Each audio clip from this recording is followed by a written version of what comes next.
안녕하세요. 김영대표TV입니다. 뉴욕 증시가 홍콩 특별지위 박탈 절차에도 소폭 상승 마감하였습니다. 궁금하신 내용 있으시면 질문 또한 격려와 응원 메시지 댓글에 남겨주시면 감사하겠습니다. 지난 금요일 다우산업지수 마이너스 0.07% 하락, 나스닥 종합 플러스 1.29% 상승, S&P 500 플러스 0.38% 상승 마감하였습니다. 홍콩 특별지위 박탈 절차에 따라 하락하던 주가는 미중 무역 합의에 대한 거론이 없어 다소 안도하는 분위기로 낙폭을 만회하고 소폭 상승 마감하였습니다. 트럼프 대통령이 29일 중국의 홍콩 국가보안법 강행에 따른 대응 조치로 홍콩 특별지위 박탈 절차를 시작하라고 지시하고 있다고 밝혔는데, 해견 전까지 비틀거리던 증시는 트럼프 대통령 발언 후 반등하였습니다. 시장에서는 시작이라고 지시한 것에 대해 앞으로 시간이 걸린다는 뜻으로 해석하였습니다. 블룸버그 통신은 거의 어떤 조치도 당장 일어나지 않을 것이라고 강조했습니다. 또한 미중 무역 합의에 대한 언급이 없어서 대선을 앞두고 무역 합의를 끝까지 지키고 싶어 한다고 시장은 해석하였습니다. 향후 관전 포인트는 미국 정부가 내놓을 구체적인 조치들입니다. 언제 나올지 알 수 없지만 트럼프 대통령이 지시한 만큼 행정부가 앞으로 관련 조치를 무더기로 할지 또는 몇 개씩 쪼개서 내놓을지 알 수 없지만 어떤 식이든 추가 조치에 따른 중국의 맛보복이 어떨지가 관전 포인트입니다. 홍콩 국가보안법 제정을 둘러싼 미국과 중국의 갈등이 심각해지면 홍콩을 중개무역 기지로 활용하던 우리의 수출에도 타격이 불가피합니다. 29일 무역협회 국제무역통상연구원에 따르면 홍콩은 우리 기업들이 중국으로 재수출하기 위해 이용하는 중개무역의 요충지입니다. 홍콩은 중국 본토로의 접근성이 좋고 부가가치세 환급, 낮은 법인세, 각종 비과세 등의 세제 혜택, 뛰어난 무역 인프라를 갖추고 있기 때문에 지난해만 한국에서 홍콩으로 간 수출의 90% 이상이 다시 중국으로 들어갔을 정도로 우리에게 매우 중요한 물류 요충지입니다. 그러나 미국의 홍콩 제재가 강화되면 각종 혜택이 사라지는 것은 물론 외국계 자본이 대거 이탈될 것으로 예상됩니다. 29일 로이터 통신에 따르면 중국 공산당 중앙군사위원회 연합참모부 참모장인 리쪼청 상장은 베이징에서 열린 반국가분열법 15주년 자담회에 참석하여 대만 해협의 상황을 안정화시키기 위해 무력 사용 등 필요한 수단을 보유할 것이라고 발언하면서 대만에 무력을 쓸 수 있다는 것을 암시하였고, 미 상원은 중국이 덤빌 생각을 못할 수준의 태평양 군사력 증강을 추진하겠다고 밝히면서 미중 남중국해 군사 경쟁이 가속화하고 있습니다. 시원하게 한번 붙는겨? 어차피 그러지 못할 거면서 말로만 놀고 있습니다. 중국이 2018년 3월부터 위안화 환율을 지속적으로 인상하면서 미중 무역 전쟁이 촉발되었습니다. 중국이 28일 홍콩 국가보안법 제정을 위한 표고를 강행하며 미국과 갈등 수위가 한층 높아진 가운데 홍콩 여객시장에서 위안화 가치가 사상 최저 수준으로 떨어졌습니다. 위안화 환율이 1달러당 7위안을 넘는 포치를 넘어서 7.4위안까지 돌파할 수 있다는 가능성이 제기되면서 또다시 미중 환율 전쟁이 본격화하는 것이 아니냐는 우려가 나오고 있습니다. 현재 국제사회에서 화폐를 통제하는 국가는 미국입니다.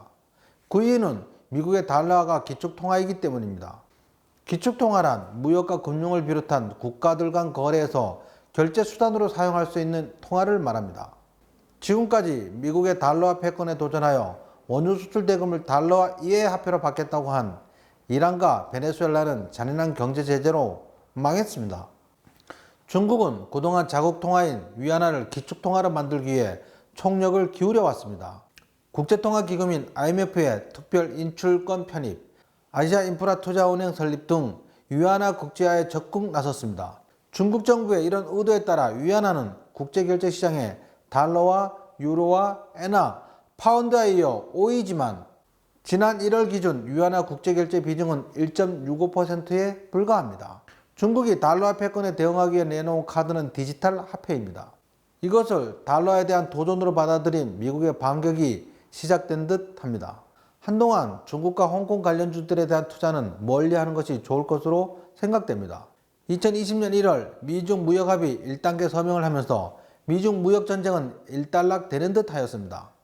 트럼프 대통령이 홍콩 특별지위를 박탈했지만 지난 1월 중국과 맺었던 1차 무역합의 파기를 선언하지 않았습니다. 그 덕분에 뉴욕 증시 소폭 상승 마감하였습니다. 홍콩 항생지수는 끝없이 하락하고 있습니다.